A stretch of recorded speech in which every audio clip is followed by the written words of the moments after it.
ये मान लिया जाए कि ये शुरुआत अच्छी हो गई है और अब यहाँ से फिर मजरू सुल्तानपुरी की तरफ जाएं। मैं अकेला ही चला था जानिब मंजिल मगर लोग साथ आते गए और कारवां बनता गया। यहाँ से अगर शुरुआत ऐसी दिख रही है तो जब राहुल गांधी इस यात्रा के अंतिम चरण तक पहुंचेंगे तब तक शायद वो काफी कुछ हिला चुके होंगे।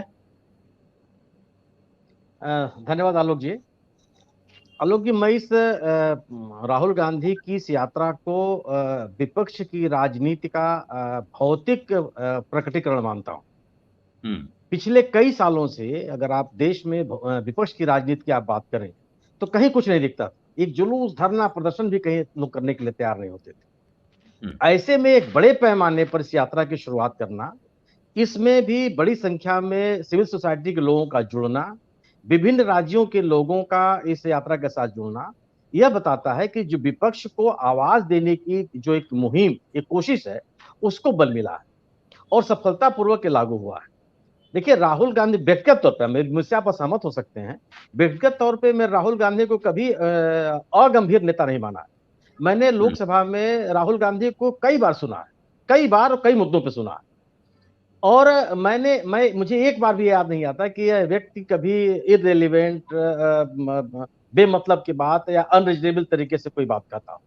लेकिन है क्या कि इन्हें पप्पू बनाने का जो अभियान चलाया गया, वह उस अभियान का एक असर है कि हम और आप, हमारे जैसे लोग, तमाम लोग इनको एक स्वीकार करने में हमको दिक्कत होती है।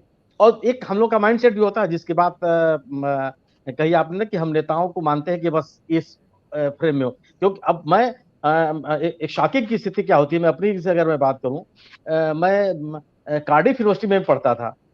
क्लासरूम के बाद मैंने देखा कि वहां का वाइस चांसलर साइकिल उठाया अपने घर चला गया।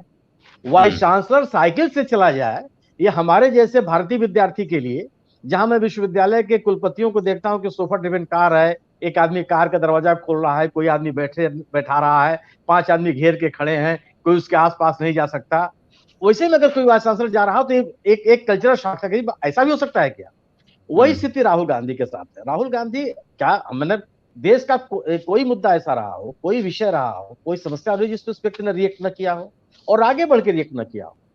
कैसा कभी हुआ हो कि पार्लियामेंट के परिसर में जो कोई मुद्दा उठा हो और निकल करके अगर किसी जर्नलिस्ट ने बात करने की कोशिश की हो तो उस व्यक्ति ने उसका जवाब न दिया हो? कभी नहीं। लेकिन है क्या कि एक पूरे एक संस्थागत तरीके से अभियान चलाया गया कि नहीं नहीं कुछ नहीं, ये व्यक्ति पप्पू। तो अब ये जो यात्रा है, देखिए, यात्रा, इस देश की कोई भी यात्रा मेरी स्मृतियों में नहीं है जो विफल हुई हो। मतलब आप अगर ममता बनर्जी की एक जिले की यात्रा भी याद कीजिए 2011 की, जब इन्होंने वामपंथियों के खिलाफ अभियान शुरू किया, एक जिला जादवपुर जिले में उन्होंने यात्रा शुरू की और वामपंथियों का पूरा साम्राज्य ढह गया। हाल के दिनों में ही अगर आप देखिए, हाल के दिनों में ही जो यात्रा शुरू हुई, हमने तो विनोबा भावे की यात्रा नहीं देखी है, हमने महात्मा गांधी की दांडी यात्रा नहीं देखी, पढ़ी है। लेकिन जिन यात्राओं को हमने आपने देखा भी है, देश के किसी कोने में हुई हो, चाहे वो आंध्र प्रदेश में हुई हो, चाहे पश्चिम बंगाल में हुई हो, चाहे महाराष्ट्र से लेकर अमृतसर तक की यात्रा हुई हो। चंद्रशेखर जी की जब यात्रा शुरू हुई थी तो हम आप विद्यार्थी रहे होंगे थे, लेकिन कोई यात्रा ऐसी नहीं कि जिसका असर न पड़ा। पूरी की आंध्र प्रदेश की यात्रा, जगन मोहन रेड्डी की यात्रा, आप देखिए, पूरे का पूरा राजनीति बदल गई वहां। अगर आप लोगों के बीच हम आरोप क्या लगाते रहे हैं?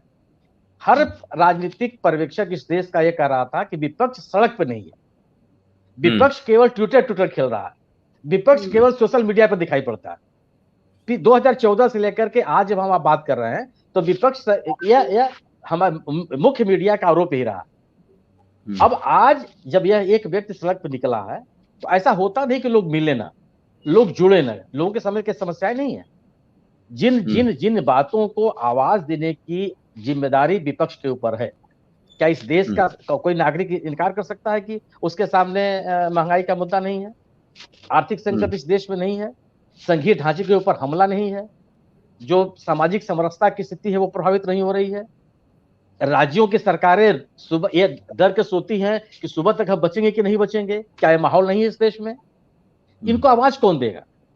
अब आवाज देने की स्थिति आई है तो मेरा अपना मानना यह है कि देश के, अब ये सोचिए कि 12 राज्यों से यात्रा गुजरेगी और सर्वाधिक समय उस कर्नाटक राज्य में इसका अवधि रहेगी जहां पे चुनाव होने वाला और भारतीय जनता पार्टी के सामने एक बड़ा संकट है। तो राजनीतिक रूप से भी यह सत्तारूढ़ दल को चुनौती देने का माहौल विभिन्न राज्यों में बनाएगी। पूरे देश में एक माहौल यह बनेगा कि विपक्ष भी संगठित है, उसके पास भी ताकत है और वह भी जन सरोकार के मुद्दे पर लोगों के अपनी आवाज के साथ लोगों की आवाज को व्यक्त करने के लिए तैयार। मैं यह मान के चलता हूं कि इतिहास भी हमको यह बताता है और यह अनुभव भी है कि कोई भी यात्रा कभी असफल नहीं होती और उसके अच्छे परिणाम आते हैं, और जो समसामयिक समस्याएं होती हैं उनको भी धार मिलती है और राजनीतिक परिवेश, राजनीतिक विमर्श तो बदलता ही बदलता है। जी आलोक जी। सत्य हिंदी का ऐप डाउनलोड करें गूगल प्ले स्टोर पर।